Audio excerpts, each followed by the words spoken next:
There were three key things that allowed me to find the better opportunities, to make the better moves, to get me to a better position. And they are number one, knowledge, number two, risk, number three, discipline.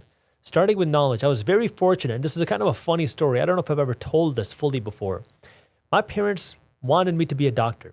Very, very, very badly, they wanted me to be a doctor. Since I was a kid, my parents said you need to be a doctor. But ironically, my dad gave me a copy of this book called Rich Dad, Poor Dad. Why did he give it to me? I have no idea. Where did he find it? I have no idea. But he gave me a copy of this book, and I threw it in my backpack. And one day, we're going to India.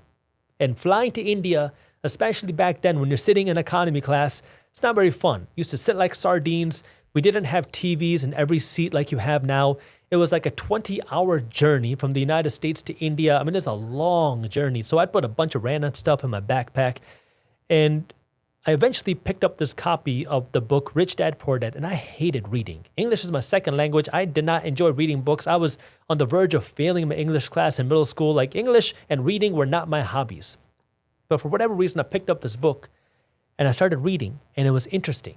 And I kept going. And this was the first time I was actually interested in a book when I'm reading Rich Dad, Poor Dad. And I finished the book. That was the first book I ever read cover to cover. And my mind started racing because I started learning about this concept of money, of financial education, of investing. I was never exposed to these things before. Nobody in my family was an investor. Nobody in my family was a real estate investor. Nobody in my family was doing these things that this book was talking about. I was never exposed to these things before, but I knew it was something that I wanted to learn. So when I had that knowledge, I started changing my decisions based off of things that will help me in the direction that I want to go. When I started to make some extra money from my party business that I was running, so I used to work at weddings on weekends, and I had this small event planning company that I started in college. It really started as a party promotion company in high school, and then slowly that became a little bit more of a party promotion company in college, which then grew to be more of an event planning company in college. But I was making a little bit of money. And at first, when I was making money, I was spending my money very stupidly. I was upgrading my car. I put new rims on my car. I put tints on my car. I put HID lights on my car. I put a new sound system in my car. I bought a new watch. I mean, I was blowing money on things that made me look rich. And then I started learning about assets, investments, things that you can buy that make you money. And that was that switch that I decided to stop spending money on things that were making me broker. That way I could buy things that could make me richer. So that was when I started investing my money. But that only happened because I had the knowledge. Number two was risk. Now, there's a lot of different types of risk, and I am definitely somebody who enjoys a certain level of risk, but there's a risk of driving a motorcycle, and then there's a risk of investing your money. And yeah, I've done my fair share of stupid different types of risks, but when it comes to investing and financial risks, I've always had this hard head of knowing either I will become successful or I'm going to keep trying until I become successful.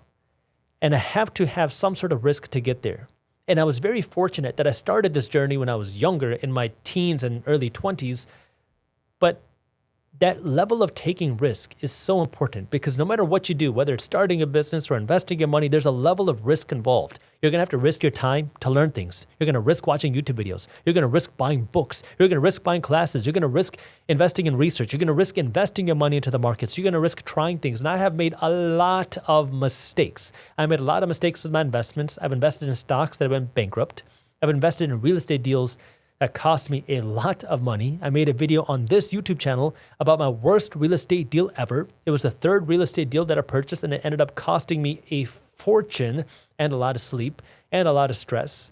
And I made a lot of mistakes in business, some of which have cost me hundreds of thousands of dollars just off of one single mistake.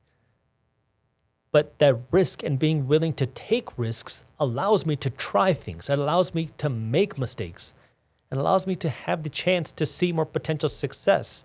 A lot of people know me from my YouTube channel, Minority Mindset, but ironically, this channel is my hobby. This is not my full-time job. My full-time job is running a company called Briefs Finance. We were called Briefs Media. We're transitioning to Briefs Finance.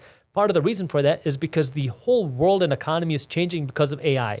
You might have seen over the last few months, I've started to talk a lot more about AI on this channel. And the reason why is I'm trying to show you the things that I'm seeing with my own eyes in the economy, in the world right now.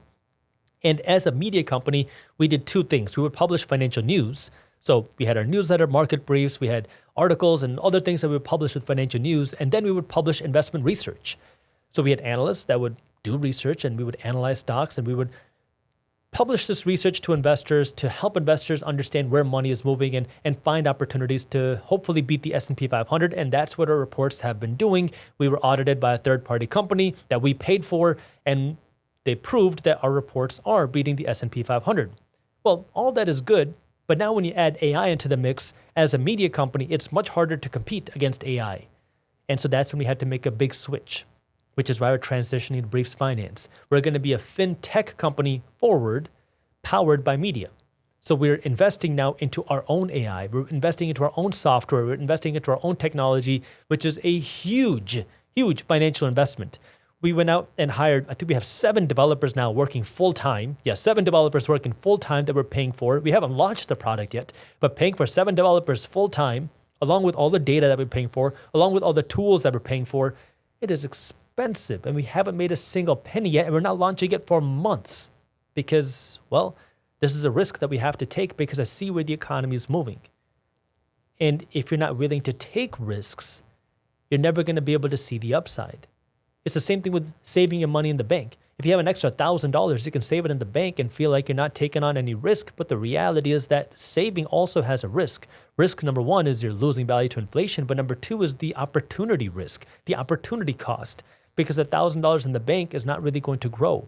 But what if you could take the $1,000 and invest it into something that maybe grows to $2,000? You lose out on the opportunity of growing the $1,000 into $2,000. What if you could take the $1,000 and invest it into your own business idea?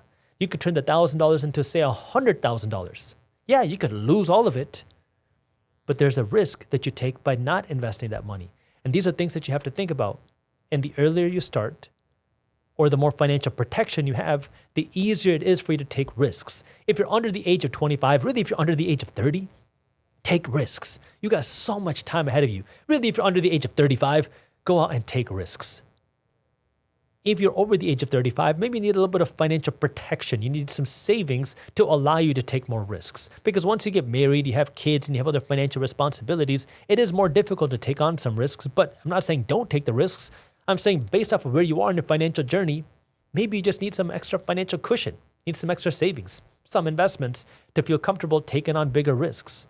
And number 3 is discipline.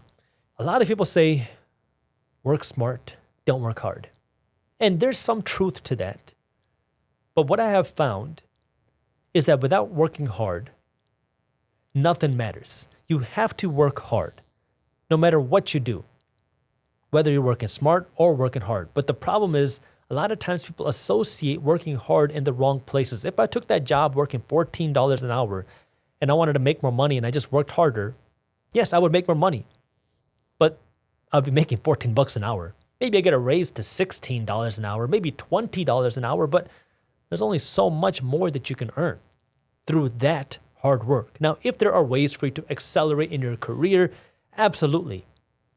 But the real value of working smart and working hard is how can you find a way to put in effort today and get paid for that effort today, tomorrow, next week, the week after that, the month after that, the year after that, and for the rest of your life. That's what working smart is. Working smart is putting in effort today and then getting paid for that effort again and again and again. Well, now if you know how to work smart, but now you can work hard, which is you can get paid more money today, more money tomorrow, more money the week after that, the year after that, the year after that. Now you have the opportunity to really compound your returns. And the way that this works is finding an opportunity that works for you. This could be investing your money. If you know that you want to build wealth by investing your money, whether you work a job or you work in a business and you want to have these investments, well, the way you build wealth is by owning more investments. And you can own more investments by slowly keep consistently investing your money week after week after week, which works. But if you want to get to that wealth faster, you got to invest more money today. If you enjoyed this clip and you want to continue your financial education journey, I have another video that I think you'll love. All you got to do is click that button right over there. And for those of you who want to stay up to date on the top finance and business news, you can join Market Briefs, my free financial newsletter, by clicking that button below. Thank you for watching, and I'll see you in the next one.